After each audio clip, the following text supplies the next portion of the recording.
Before we jump into the creating of the Mars, I am also, there's two script writing things I was hoping you can address. One is where along the process was the idea that you wanted to do the diary and write that part in, and then it's a very interesting. It's Angela Bassett for people that don't know who's the voice of the diary, but it was obviously a great choice here. But it's also just an interesting voice performance of what you have to do there. I mean, you can hear Angela Bassett there, but it's not how she's going to read a robot. It's interesting. I wonder if you could talk a little bit about that. Yeah, it was very important to me from the beginning.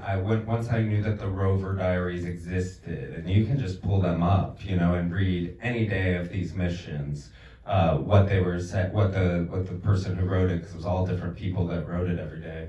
But it sounds small, I think, but when you're a documentary filmmaker and you're interviewing people about something that has ended, that happened in the past, it's almost impossible, no matter how hard you try, to walk that interviewee into a present tense storytelling. They always revert back to the past tense. And the goal with this film was to make the audience feel like they're there in the moments. And so naturally, all of my interviewees, my narrators, for lack of a better term, were speaking in past tense.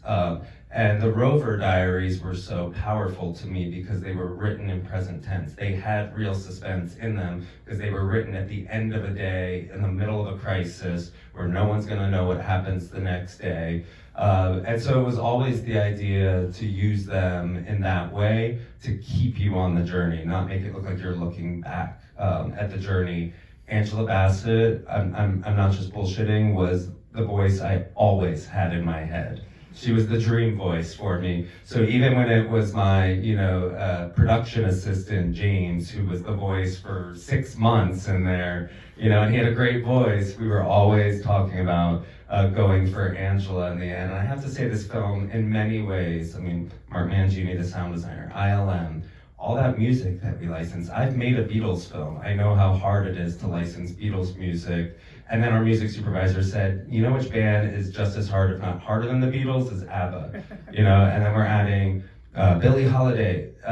The whole making of this film, I feel like was a series of getting unexpected yeses from people because of the log line, because of the story, the robot that was supposed to live for 90 days and live for 15 years. It does something to people's hearts, I think, where people wanted to be a part of it. And Angela was one of them. She said yes right away. Did she instantly get how to read a lot? Because it's like, there's something there that in watching it again, there's a little something in the performance where there's a line there between the person and a robot. She finds it really well, but I'm wondering if that was just, she's great. Did she just kind of figure that out? Or? She's a genius. And I've worked with actors quite a bit on voiceover for docs or other projects. And it's obviously an incredible talent, especially when they're not on camera, to be able to bring that type of character to something.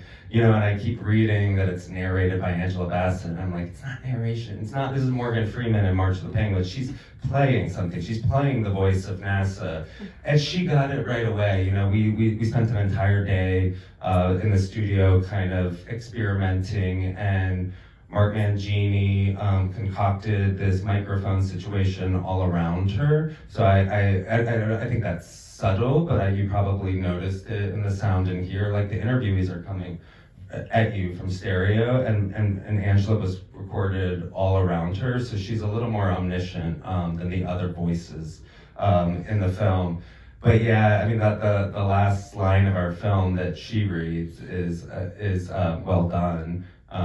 Where she recaps Opportunity's life, and she did one take, turned around, and she was in the studio, and I was behind her, and she was sobbing, and we were like, "That's the take." I don't think we did do more, but we ended up running with the first take in the final cut. So what a dream that the voice I'd heard from the beginning actually said yes to doing it, and then once she was in there, no offense to James, our assistant, took the film to a completely other level. That sounds